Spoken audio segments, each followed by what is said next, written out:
Hello everyone, good evening. So again we are back.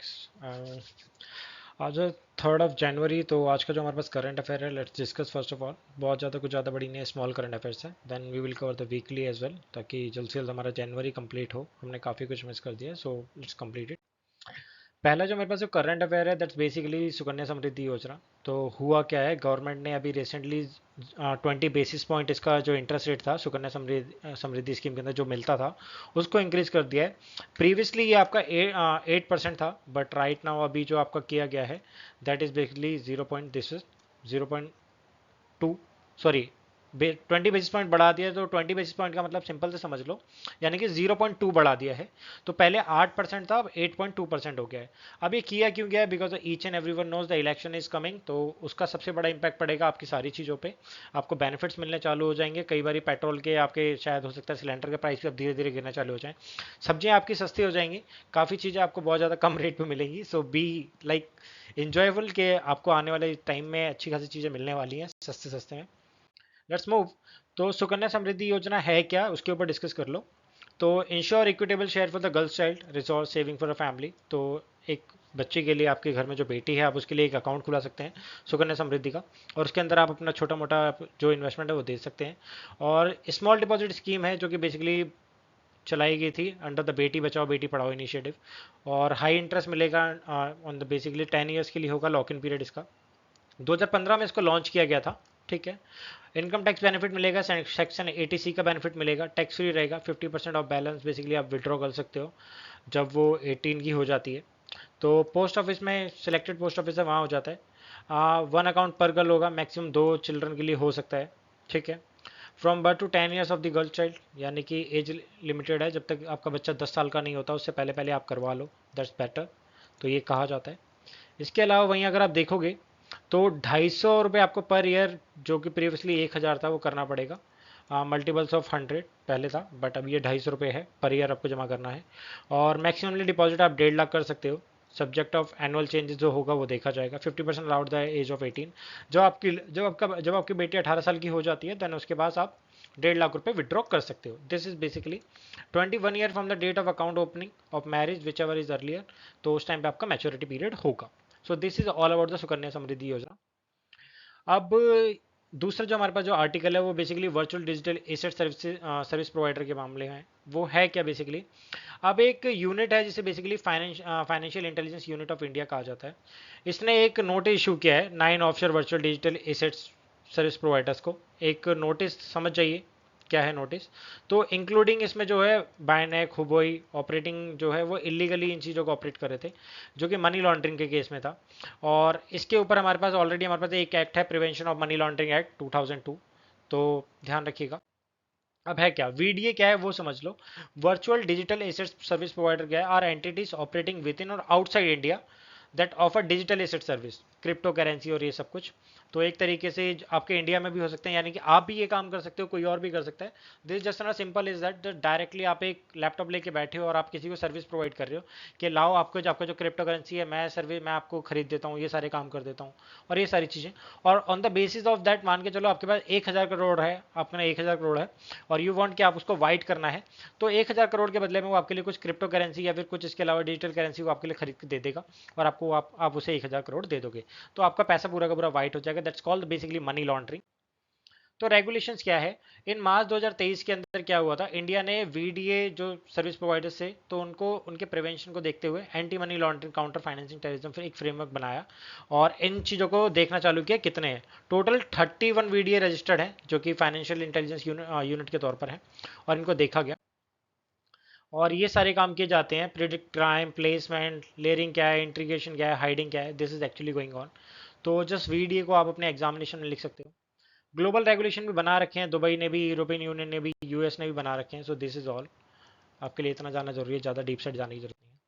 About financial intelligence unit of India क्या है? देखो, headquarter इसका दिल्ली में है, 2004 के अंदर इसे बनाया गया था। अब डिपार्टमेंट ऑफ रेवेन्यू और गवर्नमेंट ऑफ इंडिया के अंदर आती है। तो आप समझ जाना, आप कहीं सोचो कि ये डिपार्टमेंट ऑफ टेक और समथिंग, मिनिस्ट्री ऑफ टेक के अंदर आती है समथिंग काइंड ऑफ। तो ऐसा कुछ भी नहीं है। डिपार्टमेंट ऑफ रेवेन्यू के अंदर आती है, जो कि फाइनेंशियल जितना भी होता है उसको देखती है, अंडर द PML, यानी कि prevention of money money laundering act 2002। Independent body है, ध्यान रखना, स्टैचुटरी नहीं है, इंडिपेंडेंट है, रिपोर्ट करती है डायरेक्टली EIC को, इकोनॉमिक इंटेलिजेंस काउंसिल को, headed by finance minister. Okay, green funds deposit क्या होता है ये समझ लेते हैं। Reserve bank of India clarify that bank and NBFC are not obliged to raise green funds.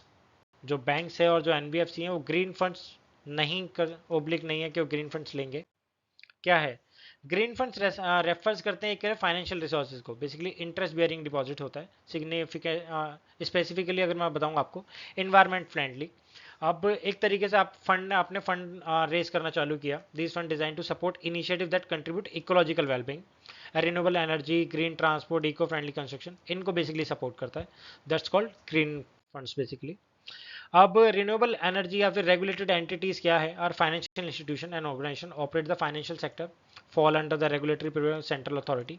RBI के थ्रू आते हैं ये बेसिकली जो रेगुलेटरी एंटिटीज हैं जो ये सारे काम करती हैं। अब RE under the framework acceptance of green deposits क्या है? Schedule commercial banks including all small finance banks excluding RRB, local area banks. ये अब जो SCB हैं और स्मॉल फाइनेंस बैंक्स हैं ये इनको बेसिकली एक्सेप्ट कर सकती हैं। ऑल डिपॉजिट टेकिंग NBFC जो RBI के अंदर है वो कर सकती हैं। हाउसिंग फाइनेंस कंपनीज ये इनको रजिस्टर कर सकती हैं। यहाँ ध्यान रखने की जरूरत है कि अगर ग्रीन फंड्स कौन कौन सी बैंक्स कर सकती हैं, अगर एग्जामिनेशन में पूछा जाता है तो बी इंश्योर कि यहाँ पर RRB और लोकल एरिया जो बैंक हैं प्लस पेमेंट बैंक्स हैं वो ये काम नहीं कर सकती। सो आपको इसके लिए एश्योर रहना है। अदर एक्सपेक्ट्स क्या है देखने के लिए, वो ये हैं। Green deposits in India must be in Indian rupees होना चाहिए। Aims to encourage green financing address concern, ताकि सपोर्ट मिले, इको फ्रेंडली रहे। अब रिन्यूएबल एनर्जी, ये सारी चीज़ें यानी कि जितना भी हमारे रिन्यूएबल एनर्जी एरियाज हैं उनको बेसिकली सपोर्ट करती हैं ताकि ग्रीन बिल्डिंग हो। अब यहाँ पर एक्सक्लूजन क्या है? Don't comes under the green deposit framework, तो ये उसके अंदर नहीं आ जाए। Project involving existing extraction, production, fossil fuel, nuclear, इन सब के अंदर नहीं आता है। तो ये आपको ध्यान रखना पड़ेगा। मॉनिटर किया जाता है basically independent third verification annual basis, तो इसको देखा जाता है। तो इतना ज़्यादा डीप टाइप तो नहीं जाना है आपको, बस आपको ये ध्यान रखना पड़ेगा अगर आपसे इस तरीके का पूछ लिया फॉसिल में या फिर रिन्यूएबल एनर्जी में तो आपको इसको थोड़ा सा ध्यान रखने की आवश्यकता है। Okay, marine energy conversion system section committee, तो एक कमेटी बेसिकली जो BIS है इसने एक सिग्निफिकेंट स्टेप लिया है जो कि प्रमोट करने के लिए मरीन एनर्जी को। तो establishing marine energy conversation system committee जो कि ETD 54 रहेगा, अंडर द ETD 54, यानी कि BIS एक बेसिकली आया है अपना एक स्टैंडर्डाइजेशन के लिए, स्टैंडर्डाइजेशन ला के कि एक मरीन एनर्जी कन्वर्सेशन को उसे बढ़ाया जाए और एक कॉम्प्रीहेंसिव स्टैंडर्ड को बढ़ाया जाए ताकि मरीन एनर्जी को बढ़ाया जाए, कोलैबोरेशन करे, इनोवेशन हो, नॉलेज का एक्सचेंज हो। This is basically. तो मरीन एनर्जी क्या होगा? तो वही आपका सी के अंदर जाके वहाँ की चीज़ों को देखना, वहाँ से एनर्जी को कैसे लिया जा सकता है, लाइक जो भी हमारे पास थर्मल है, हाइड्रो है, इन सबको हम किस तरीके से यूज़ कर सकते हैं, वहाँ की अपनी टेक्नोलॉजीज को मरीन के अंदर कैसे यूज़ किया जाता है। काइनेटिक है, वेव है, थर्मल है, this is salinity gradient power है, दिस इज ऑल बेसिकली। तो इस पर फोकस करने के लिए तो BIS क्या है? इसका हेडक्वार्टर दिल्ली में है, everyone knows. National standard body है, मिनिस्ट्री ऑफ कंज्यूमर अफेयर्स के अंदर आती है, food and ministry of consumer के अंदर आती है। BIS को 2016 में लाया गया था, 2017 में इसने इफेक्टिव किया, काम करना चालू किया। अंडर द ISI यानी कि इंडियन इंस्टीट्यूशन था जो कि ऐसी सारी चीज़ चलता रहा और ये सारी चीज़ों को फॉलो करती है बेसिकली। अब it also serve WTO TBT, इसको बेसिकली फोकस करती है। So this is for.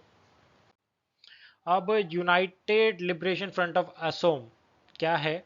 अब कंटेक्स्ट क्या है देख लो। Ministry of home affairs, the Assam government and the pro talks faction united liberation from Asom have signed a memorandum of settlement. क्या है उल्फा? ये ध्यान रख लो। ULFA क्या है?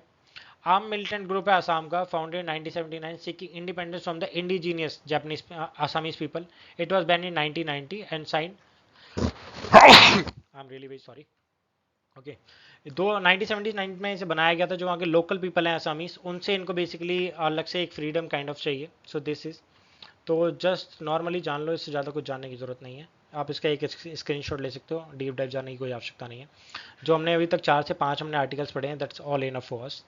तो आज की जल्दबाजी में सिर्फ इतना ही, बाकी वीकली वाला जो वीडियो है वो भी कंटिन्यूसली आ जाएगा। So wait for that. Thank you so much for this. मिलते हैं नेक्स्ट वीडियो में और न्यू लेक्चर के साथ। Bye bye.